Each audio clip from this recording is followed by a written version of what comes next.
Thank you.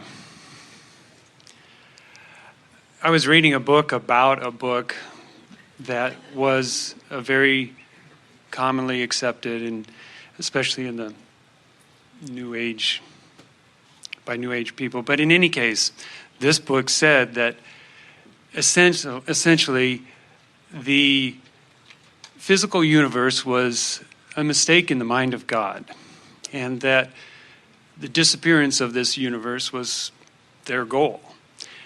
And so I'm asking you, it brought up a whole lot of stuff for me. We imagined that it would. Yeah. Because I feel, my reality is real to me. What's really interesting to us is that that's like sucking back something that I've become. In other words, that is so contrary to the eternal nature of all things. Not only is this universe not a mistake, this universe is the leading, most expansion of that which is God. Only someone standing in a place and pointing upstream at the time would call anything a mistake. Mm-hmm. Think about it. So source energy is expressing in this through you in your physical body. Can you feel how your life is causing you to be more? Do you remember that feeling of exhilaration that you had as a child when a new desire was born within you? Do you remember that fresh calling, you see? Yeah. So this led to further Before you go further, we want to tell you something here, and we will hear you fully, because this is a very important conversation. The other morning, Esther awakened from a dream, and she could hardly wait to tell Jerry about it because it was so vivid and so meaty and so meaningful and had so much emotion in it. And in her dream, she was standing on the back porch, a wooden deck, looking off into the woods. And she saw a very small black bear approaching her. And as it got closer, she realized it was very dirty, like it had been rolling around in the mud. And it had a half armor on it, an armor on its chest and something on its head. And she could tell that it was trying to get it off. It was that, and that is the reason it had been rolling around. It was trying to get it off, and maybe had even gotten part of it off.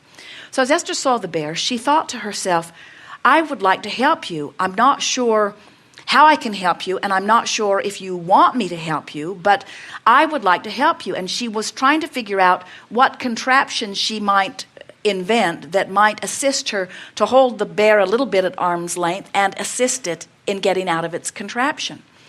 And then, just as she was about to move forward toward the bear, Elsie, lovable cat, little black and white cat with no tail, came out of the building and is now standing on the porch with Esther, and Esther is aware that Elsie sees the bear. And Elsie, who's the queen of the domain, she is a feral cat, and she makes sure that no one else spends any time there. This 40 acres belongs to her.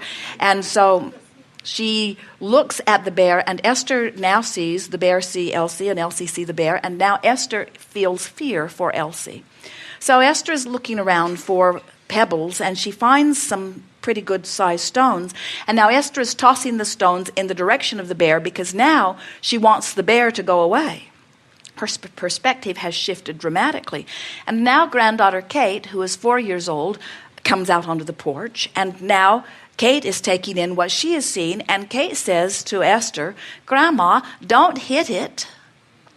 So when Esther awakened, she was astonished at how many different perspectives she donned just standing on that porch. First, she saw the bear, she worried about the bear, then she wanted to help the bear, then she saw Elsie, then she worried about Elsie, then she didn't want to help the bear. So the bear was her little friend, the bear was a little victim that she thought she could help, then it became the enemy. And then Elsie got into it, and then Kate came, and Kate is beginning to see it through the fresh eyes that Esther first saw it in. And Esther wondered if she had slept longer, how many cycles this dream could have taken, how many different perspectives. And the thing that we're really wanting to say to you is that all of you have only the vantage point where you are and the vantage point of the whole of you. In other words, the thing that we want you to understand relative to any quest, any desire, anything that you're trying to understand is that the larger part of you has preceded you slightly because of what you have lived. Now, the larger part of you was non-physical energy that gave birth to you into this physical personality. But that non-physical energy is who you predominantly were were when you were born. Then as you were allowed by your environment and you allowed yourself to have exposure to life experience out here on the leading edge, you were the most expansive point of that which you are calling God. So as you had that exposure to that contrast, now you gave birth to yet more, which the source energy part of you completely became vibrationally. And now the only question is, are you staying up to speed with what life has caused you to become?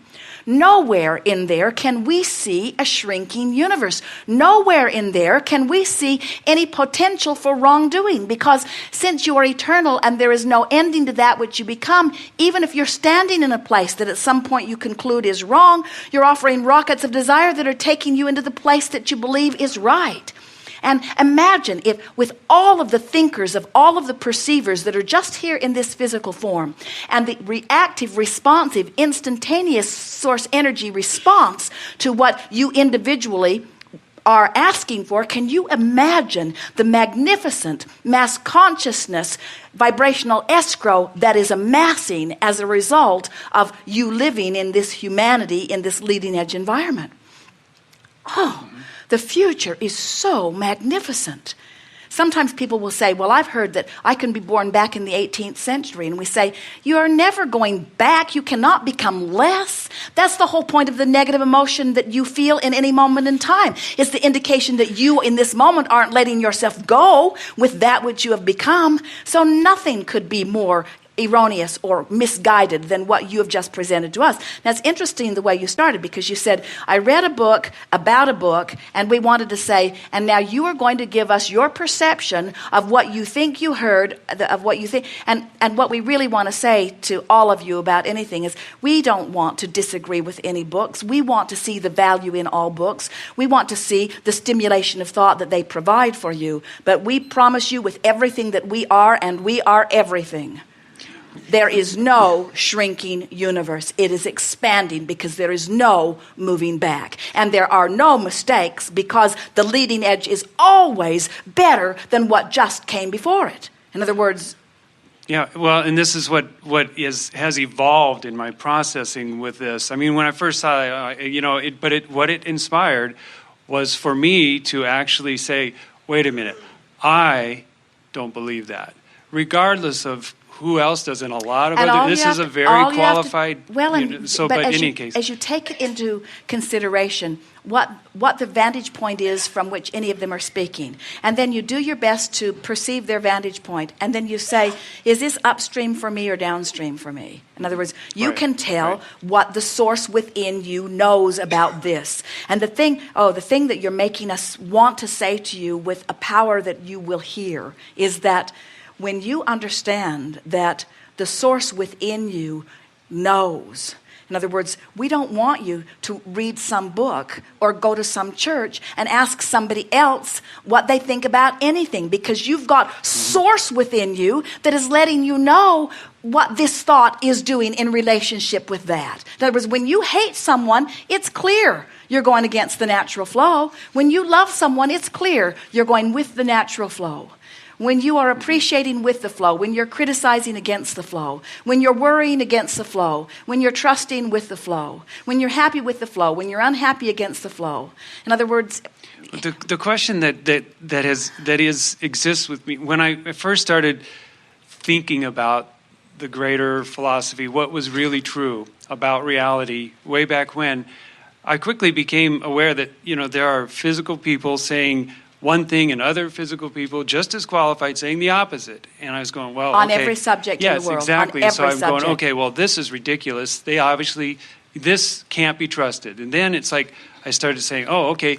I started hearing non-physical people saying, being channeled, and then, oh, okay, this feels really good. This sounds good. This is true. And then, sure enough, another non-physical person being channeled said the exact opposite. And that's why we want to empower you. Right, and I'm getting there. We want you to understand who you are and who your life in this body has caused you to become. And we want you to understand that vibrational relationship. And we want you to listen to your specific call of source. And as you do, in time, you will become so trusting of that. In other words, the laws of the universe do not deviate from their values. They do not deviate from their from their realness. They are consistently applied to all things. And when you understand them intellectually and you begin to reach for the thoughts that allow you to close that gap so that you are more and more consistently tuned in, turned on, tapped in, turned on with who you really are, then everything about life takes on a new vantage point. And then